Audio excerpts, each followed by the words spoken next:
জাতীয় পরিচয়পত্রের বয়সটিকে পরিবর্তন করে বাড়িয়ে নিতে চাচ্ছেন বা কমাতে চাচ্ছেন, এটি 1 বছর, 3 বছর, 5 বছর বা 10 বছর, 8 বছর বা তারও বেশি সময় এখন এই সুযোগটি কিন্তু রয়েছে। প্রায় 6টি ক্যাটাগরি কিন্তু ভাগ করে দেওয়া হয়েছে। আপনার দেখা যায় যে আপনার এনআইডি কার্ডের বয়সটাকে 3 বছর বাড়াতে চাচ্ছেন বা পরিবর্তন বা কমাতে চাচ্ছেন, সেই ক্ষেত্রে আপনার আবেদন করবে ক ক্যাটাগরি। কার্ডের বয়সটা যদি 5 বছর পরিবর্তন করতে চান, বাড়াতে বা কমাতে, সেই ক্ষেত্রে আপনার আবেদনটা পড়বে খ 1 ক্যাটাগরিতে। বয়সটাকে 7 বছর বাড়াতে বা কমাতে চাইলে আপনার আবেদনটা পড়বে খ 1 ক্যাটাগরিতে। আইডি কার্ডের বয়সটাকে যদি আপনি 8 বছর পরিবর্তন করতে চান, বাড়াতে বা কমাতে, সেই ক্ষেত্রে আপনার আবেদনটি পড়বে গ 1 ক্যাটাগরি। এনআইডি কার্ডের বয়সটা যদি আপনি 10 বছর পরিবর্তন করতে চান, সেক্ষেত্রে আপনার বাড়াতে চান বা কমাতে চান, আবেদনটা পড়বে গ ক্যাটাগরি। আর এনআইডি কার্ডের বয়সটা যদি 10 বছরেরও বেশি বাড়াতে চান বা কমাতে চান, সংশোধনী প্রসেসের মধ্য দিয়ে যেতে চান, তাহলে আপনার আবেদনটা পড়বে ঘ ক্যাটাগরি। ভিডিওটা যারা কন্টিনিউ করবেন তারাই শুধুমাত্র জানতে পারবেন এনআইডি কার্ডের বয়সটা কিভাবে পরিবর্তন করতে পারবেন। আর যারা স্কিপ করে দেখবে তাদের কোনো প্রকার লাভবান হতে পারবে না বলে আমি মনে করি। ভিডিওটা গুরুত্বপূর্ণ হতে যাচ্ছে, তাই রিকোয়েস্ট করবো ভিডিওটা সম্পূর্ণটা দেখার জন্য, কেননা ভিডিওটা খুবই গুরুত্বপূর্ণ হতে যাচ্ছে। 7 বছর যদি সংশোধন করতে চান, সেই ক্ষেত্রে অতিরিক্ত জেলা নির্বাচন অফিসারের কাছে যাবে। আর 7 বছরের আবেদনটা যাবে কিন্তু সিনিয়র জেলা নির্বাচন বা অফিসার বা জেলা নির্বাচন অফিসারের কাছে। বয়স সংশোধনের ক্ষেত্রে বিভিন্ন ধাপে যেসব প্রয়োজনীয় ডকুমেন্টস গুলো লাগে, বাংলাদেশে সরকারের যে নির্বাচন কমিশন থেকে প্রকাশিত গেজেট অনুসারে কি কি ডকুমেন্টস বা এলিমেন্টস বা পেপারস প্রয়োজন হবে, সেইগুলো আপনাদেরকে এখন সেই প্রকাশিত বাংলাদেশ সরকারের প্রকাশিত গেজেট থেকে সরাসরি দেখানো। সংশোধনের ধরন হলো জন্ম তারিখ, সংশোধনের বিবরণ হলো সর্বোচ্চ 8 বছর। এটা পড়বে ক্যাটাগরি গ 1। এখানে যেই সব ডকুমেন্টস দিতে হবে এবং জন্ম তারিখ সর্বোচ্চ 10 বছর, সেই ক্ষেত্রে এই দুটো ক্ষেত্রে যেসব ডকুমেন্টস আপনাদেরকে সাবমিট করতে হবে, তার মধ্যে পিএসসি, জেএসসি, এসএসসি বা এইচএসসি বা অনার্স বা মাস্টার্স বা সমমান সনদ, সংশ্লিষ্ট পরীক্ষার registration card, admit card, marksheet. 2 নম্বরে অনলাইন জন্ম নিবন্ধন সনদ। 3 নম্বরে চাকরির বই, মান্থলি পেমেন্ট অর্ডার, এমপিও এবং নিয়ন্ত্রণকারী কর্তৃপক্ষের অফিস স্মারকে সুপারিশপত্র।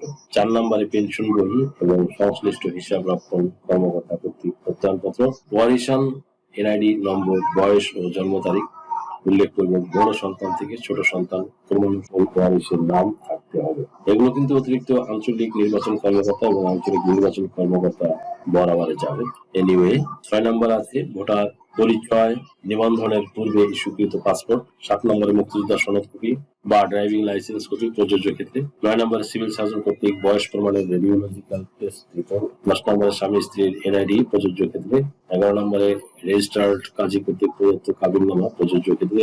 12 নম্বরে প্রথম সন্তানদের এনআইডি প্রযোজ্য ক্ষেত্রে। 13 নম্বরে উপজেলা অতিরিক্ত জেলা নির্বাচন অফিসারের তদন্ত প্রতিবেদন। বয়স সংশোধন যদি 10 বছরের ঊর্ধ্বে হয়, তাহলে সেই ক্ষেত্রে এটা পড়বে গ ক্যাটাগরিতে। আর এটা যাবে মহাপরিচালক এনআইডি উইং এর বরাবরে।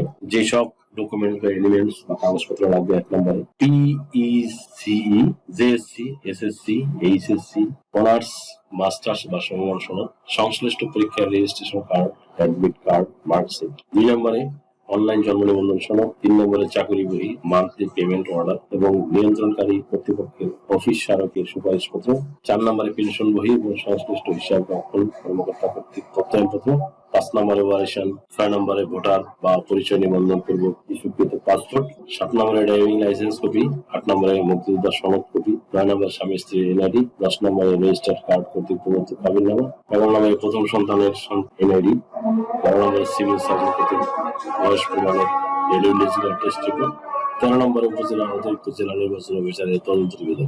পরিশেষে বলতে হয় যে পিতামাতা বা নিজের সম্পূর্ণ নামের চেঞ্জ করতে, পিতামাতা বা নিজের নাম সম্পূর্ণ চেঞ্জ করতে এবং জন্ম তারিখ সংশোধন করতে এবং পিতামাতার সম্পূর্ণ নাম চেঞ্জ, নিজের সম্পূর্ণ নাম চেঞ্জ করতে আপনারা প্রথম শ্রেণীর ম্যাজিস্ট্রেট বা জুডিশিয়াল ম্যাজিস্ট্রেটের নিকট থেকে একজন আইনজীবীর মাধ্যমে একটি হলফনামা বা কোর্ট এফিডেভিট তৈরি করে আপনারা যদি সাবমিট করেন, তাহলে আর আপনাদের কোনো চিন্তা করার প্রয়োজন হবে না। আপনাদের এনআইডি কার্ডের সংশোধনটি অনায়াসে হয়ে যাবে।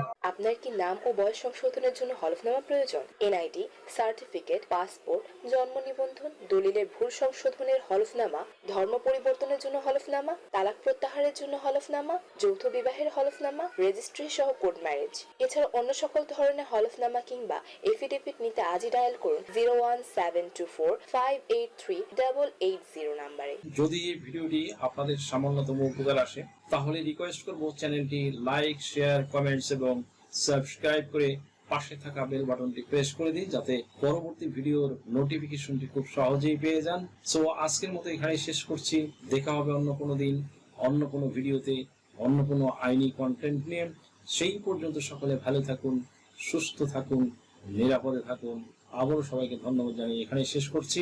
আল্লাহ হাফিজ। দেশ ও বিদেশ থেকে যে কোনো ধরনের হলফনামা, এফিডেভিট নিতে চান, কাবিননামা, নিকানামা যে কোনো ভাষায় অনুবাদ করে বিভিন্ন মন্ত্রণালয়, ইসলামিক ফাউন্ডেশন থেকে সত্যায়িত করে নিতে চান, শিক্ষা সনদ বা অন্য যে কোনো ধরনের ডকুমেন্ট শিক্ষা বোর্ড, শিক্ষা মন্ত্রণালয় থেকে সত্যায়িত করে নিতে চান, ধর্ম পরিবর্তন করে কোর্ট ম্যারেজ করতে চান, কুরিয়ার, ইমেইল, হোয়াটসঅ্যাপ, ইমো, মেসেঞ্জারিতে ডেলিভারি নিতে পারবেন। তাছাড়াও সরাসরি এসেও নিতে পারবেন। Mobile number 01724583880।